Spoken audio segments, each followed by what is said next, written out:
La neige change tout. Pas comme le vent change les choses, en les agitant, en les déplaçant, en leur donnant une agitation qui ressemble à de la vie. La neige change les choses autrement. Elle les recouvre, elle les égalise, elle pose sur le monde une couche de silence et de blanc qui efface les différences et les aspérités et les marques que les hommes ont laissées sur la terre. Sous la neige, un champ labouré ressemble à un champ en jachère. Un chemin ressemble à un pré. Une frontière ressemble à n'importe quelle autre étendue. Je me demande parfois si ce n'est pas pour ça que la neige fait aux hommes ce qu'elle leur fait, cette légère suspension de leur certitude, cette façon qu'ils ont de sortir dans la neige fraîche et de regarder autour d'eux avec quelque chose de différent dans les yeux. Pas de l'émerveillement seulement, même si l'émerveillement est là. Quelque chose de plus calme. Une disponibilité à voir le monde autrement pendant le temps que la neige tient. Ce matin-là, la neige avait tenu. Elle était tombée toute la nuit, une neige lente et décidée. Pas la neige agitée des tempêtes, mais la neige des longues nuits tranquilles, celle qui s'installe flocon par flocon avec une patience infinie et qui finit par tout transformer sans avoir jamais eu l'air de se presser. Quand l'aube arriva, ma clairière avait disparu sous 40 centimètres de blanc. Mes branches les plus basses portaient chacune une charge silencieuse qui les courbait légèrement vers le sol, comme une génuflexion involontaire. Le ciel était d'un gris lumineux, ce gris particulier des matins d'hiver après la neige, qui n'est pas le gris de la tristesse, mais le gris de l'apaisement, comme si le monde venait de se reposer d'un grand effort et respirait maintenant à l'aise. Il faisait froid, un froid sec, propre, sans humidité, le genre de froid qui pique les narines et qui fait fumer les haleines, et qui rend les sons plus clairs, plus nets, comme si l'air hivernal conduisait mieux que l'air d'été. C'est dans ce silence-là, dans cette lumière-là, que j'entendis les premiers pas. Avant de vous dire ce que j'entendis, il faut que je vous dise ce que je savais. Je savais beaucoup de choses sur les frères Coursac. Je les avais regardés grandir, 2 garçons nés à 5 ans d'intervalle dans la ferme qui se trouvait à l'est de ma clairière, une ferme basse aux murs de pierre grise que le lierre recouvrait chaque année un peu plus et que personne ne pensait jamais à dégager parce que le lierre aussi finit par faire partie d'une maison. Le père s'appelait Joseph, la mère Suzanne, et ils avaient eu ces 2 fils et pas d'autres. Une fille entre les deux était morte avant de marcher, et après le cadet, il n'y avait plus eu d'enfant, comme si la famille avait décidé de s'en tenir là. L'aîné s'appelait Pierre, le cadet s'appelait Mathieu. Pierre était du genre de ceux qui arrivent les premiers. Premier à marcher, premier à l'école, premier au champ. Pas par ambition, par tempérament. Il avait une façon d'occuper l'espace qui n'était pas de l'arrogance mais de la solidité. Comme un arbre qui pousse droit parce que c'est sa nature, pas pour impressionner les arbres d'à côté. Il avait les mains de son père, larges et calleuses très tôt, et les yeux de sa mère, qui étaient d'un marron pâle presque doré quand la lumière les prenait de côté. Mathieu était différent. Il était venu au monde avec une légèreté que Pierre n'avait pas. Pas la légèreté de l'irresponsabilité, mais celle de quelqu'un pour qui les choses graves ne pèsent pas tout à fait autant qu'elles devraient. Il riait plus facilement que son frère. Il se décourageait plus facilement aussi. Il avait passé son enfance dans l'ombre de Pierre avec une sérénité qui avait toujours semblé sincère, ni jalouse, ni résignée, juste à l'aise dans la place qui était la sienne. Je les avais vus jouer dans ma clairière, enfants. Je les avais vus se battre comme se battent tous les frères, ces bagarres courtes et intenses qui n'ont pas de vainqueur vraiment, parce que le lendemain on a oublié pourquoi on se battait. Je les avais vus grandir côte à côte, aller au champ ensemble, rentrer ensemble, partager ce silence de la fatigue physique qui est l'un des silences les plus doux qui existent entre 2 personnes. Leur père mourut quand Pierre avait 32 ans et Mathieu 27. C'est là que les choses commencèrent à se défaire. Les successions sont des épreuves pour les familles. Je l'avais appris bien avant les frères Coursac. J'avais vu, au fil des siècles, des dizaines de fratries se déchirer sur des questions de terre, de maison, d'outils, de bétail, de ce qu'un père avait dit ou n'avait pas dit, de ce qu'un testament avait mentionné ou oublié. Il y a quelque chose dans la mort d'un père qui révèle les fractures qui existaient déjà, mais que la présence du père maintenait fermées, comme une main qui tient un vase fêlé. Quand la main se retire, le vase se casse selon les lignes qui étaient là depuis longtemps. Je ne sais pas exactement ce qui se passa entre Pierre et Mathieu à la mort de Joseph Coursac. Je n'étais pas là pour les conversations, les discussions, les négociations, ou ce qui aurait dû être des négociations et qui devint autre chose. Ce que je sais, je le suce par fragments, par les mots qui portèrent jusqu'à moi dans l'air des jours suivants, par les silences, par les gestes que j'observais depuis ma clairière dans les semaines qui suivirent l'enterrement. Il y avait une question de terre, une parcelle, précisément, une parcelle en limite des 2 propriétés que le père avait toujours exploitées sans en avoir formalisé la propriété et que chacun des 2 fils considérait lui revenir de droit. Il y avait peut-être autre chose aussi, des mots dits pendant la maladie du père, des décisions prises sans consulter l'un ou l'autre, des blessures anciennes que la succession avait rouvertes sans prévenir. Je ne sais pas. Les brouilles profondes ont toujours plusieurs couches, et la couche visible, la parcelle, le testament, la question d'argent, n'est presque jamais la seule. Ce que je sais, c'est qu'à la fin de l'automne qui suivit la mort du père, les deux frères ne se parlaient plus. Plus du tout. Pas de froideur distante, pas de politesse de surface qu'on maintient pour les apparences. Rien. Un silence absolu, choisi, entretenu de part et d'autre, avec une constance qui demandait autant d'efforts que la conversation aurait pu en demander. Ils vivaient à moins d'1 kilomètre l'un de l'autre, séparés par ma clairière et 200 mètres de chemin. Ils allaient au même bourg, à la même messe, au même marché. Ils avaient trouvé la façon de ne jamais se croiser, ou de se croiser sans se voir. Cette technique que les gens brouillés maîtrisent avec une habileté qui ressemble presque à de l'art. Les années passèrent. 1 année, puis 5, puis 10. La brouille s'installa dans le paysage avec la solidité des choses qu'on n'interroge plus. Comme une vieille clôture dont on a oublié la raison initiale, mais qu'on continue à entretenir parce qu'elle est là depuis toujours. Les gens du village s'y habituèrent. Les enfants des deux frères grandissaient sans se connaître, cousins qui n'étaient cousins que sur le papier. Les femmes, car les deux frères s'étaient mariés, chacun de son côté, dans des villages différents. Les femmes naviguaient avec précaution dans cet espace miné, visitant les unes sans visiter les autres, ne transmettant jamais de message entre les deux maisons, parce qu'il n'y avait pas de message à transmettre. 20 ans. 20 ans de silence entre deux hommes qui avaient dormi dans la même chambre enfant, qui avaient appris à lire ensemble, qui connaissaient les cicatrices de l'autre et leur histoire. J'entendis Pierre d'abord. Il habitait du côté est et sa porte ouvrait vers ma clairière. Quand il sortit ce matin-là dans la neige fraîche, ses pas étaient lourds, les pas d'un homme vieilli, d'un homme qui a passé la soixantaine et dont les articulations ont appris la vérité du froid. Il portait quelque chose. J'entendis le bruit caractéristique du bois qu'on porte, des bûches qui se heurtent légèrement. Il allait chercher du bois dans sa réserve, à l'arrière de la ferme probablement, ou peut-être vers la forêt. Je l'entendis s'arrêter. Il s'arrêta à l'orée de ma clairière, là où le couvert des arbres cède la place à l'espace ouvert, et ses pas cessèrent. Je ne savais pas pourquoi il s'était arrêté. Une bûche mal tenue, un lacet de bottes à rattacher, la beauté soudaine de la clairière sous la neige qui l'avait figé une seconde. Je ne sus que plus tard ce qui l'avait arrêté. C'était Mathieu. Mathieu arrivait depuis l'autre côté, depuis le chemin de l'ouest, celui qui longeait la lisière et qui aboutissait à ma clairière par le sud. Il venait, lui aussi, dans la neige de ce matin, pour des raisons que j'ignorais, peut-être les mêmes raisons que son frère, peut-être d'autres. Il portait quelque chose aussi, j'entendis le même bruit de bois. Ils se retrouvèrent dans ma clairière sans l'avoir prévu. Dans n'importe quelle autre saison, à n'importe quel autre moment, il y aurait eu un angle de fuite, un chemin différent, un détour rapide, une façon de faire comme si on n'avait pas vu. Mais la neige de 40 centimètres ne laissait pas de détour. Les chemins habituels avaient disparu. Il n'y avait que la surface blanche et égale, et deux hommes au milieu, et le silence. Je ne pouvais pas voir leur visage.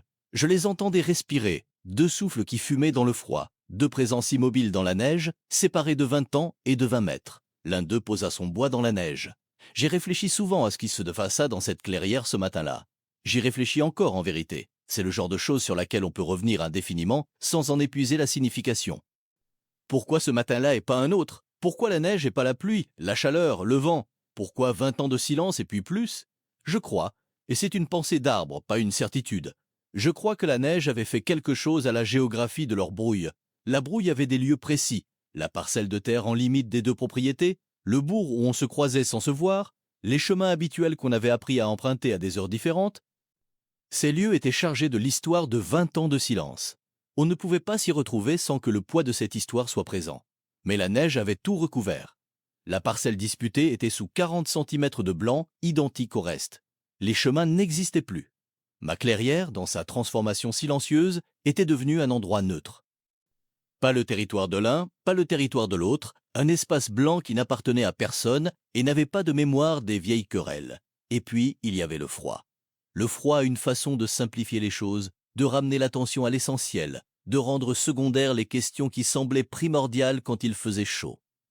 Dans le froid de ce matin de janvier, deux hommes d'une soixantaine d'années, avec du bois à ramener chez eux et les articulations qui faisaient leur travail de rappel, peut-être que les 20 ans de silence prenaient une forme légèrement différente que dans la chaleur des griefs anciens. Je ne sais pas lequel fit le premier geste. Je sais qu'un geste fut fait. J'entendis des pas dans la neige, des pas qui se rapprochaient, et puis plus rien pendant un moment, et ce rien avait une densité différente du silence ordinaire. La neige amortissait tout. Elle absorbait les sons, les arrondissait, les rendait moins tranchants.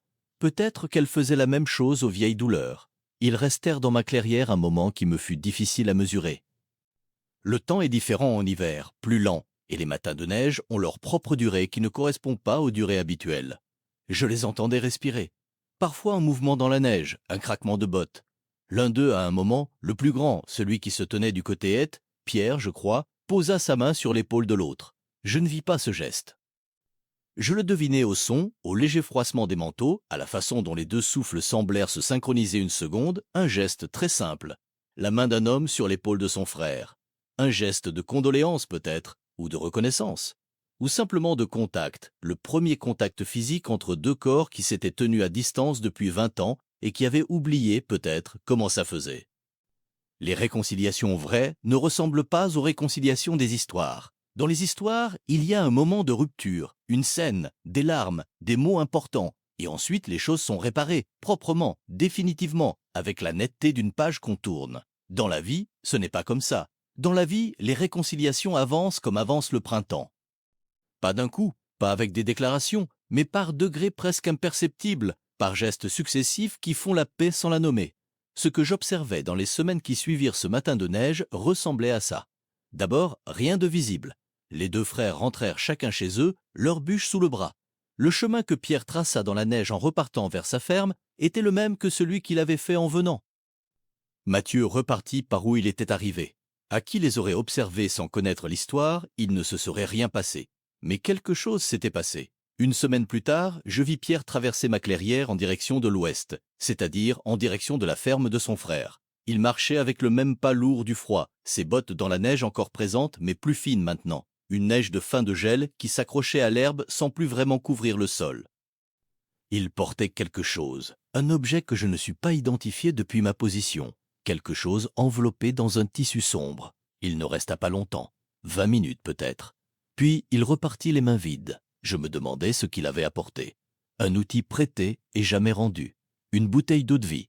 Quelque chose qui n'avait pas besoin d'être dit, mais qui pouvait être posé sur une table et qui signifiait quelque chose par sa seule présence. La semaine d'après, Mathieu fit le chemin inverse. Il traversa ma clairière d'ouest en est, à peu près à la même heure du matin, et il repartit lui aussi les mains vides ou presque. Ces allers et retours avaient quelque chose de rituel, comme si les deux frères avaient trouvé, sans se le dire, un protocole de réintroduction progressive qui respectait la lenteur nécessaire, qui ne demandait pas à 20 ans de silence de s'effacer d'un seul coup. Ce que je remarquai surtout, dans les mois qui suivirent, c'est la transformation de leur façon d'occuper le bourg.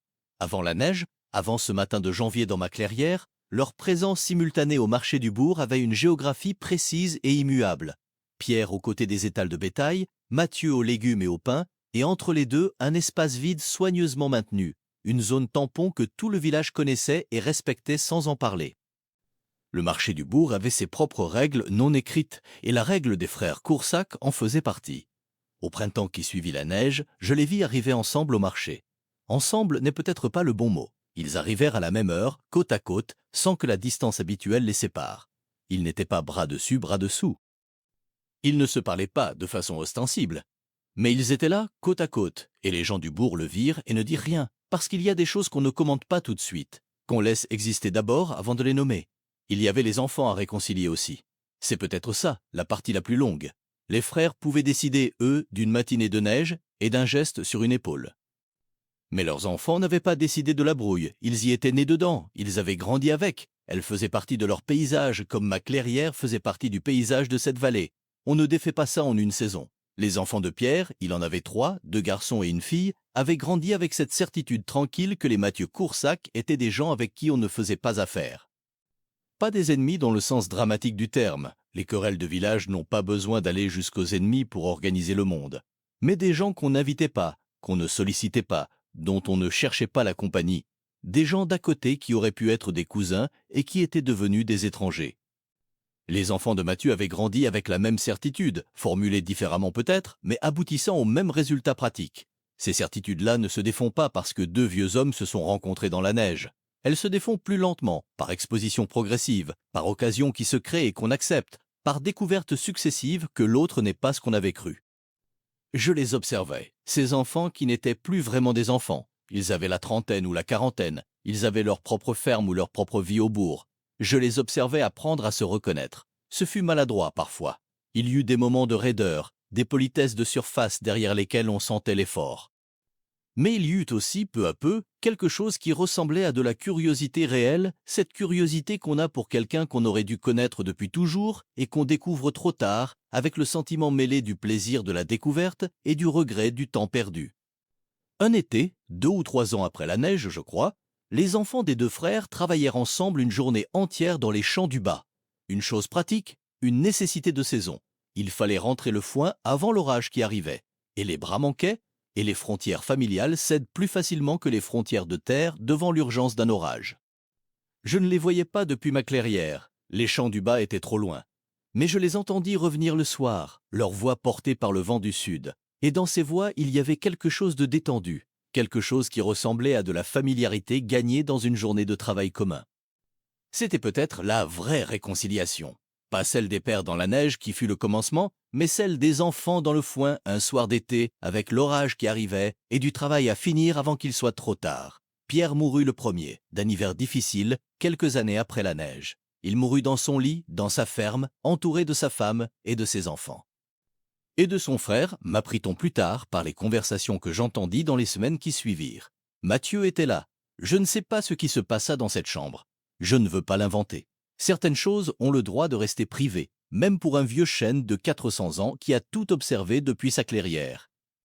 Ce que je sais, c'est que Mathieu était là et que c'était important, et que 20 ans de silence ne peuvent pas effacer 60 ans de mémoire commune, les mains de leur père, l'odeur de la ferme de leur enfance, les matins à l'école ensemble, les bagarres courtes et oubliées, les nuits dans la même chambre. Mathieu vécut encore une dizaine d'années après son frère.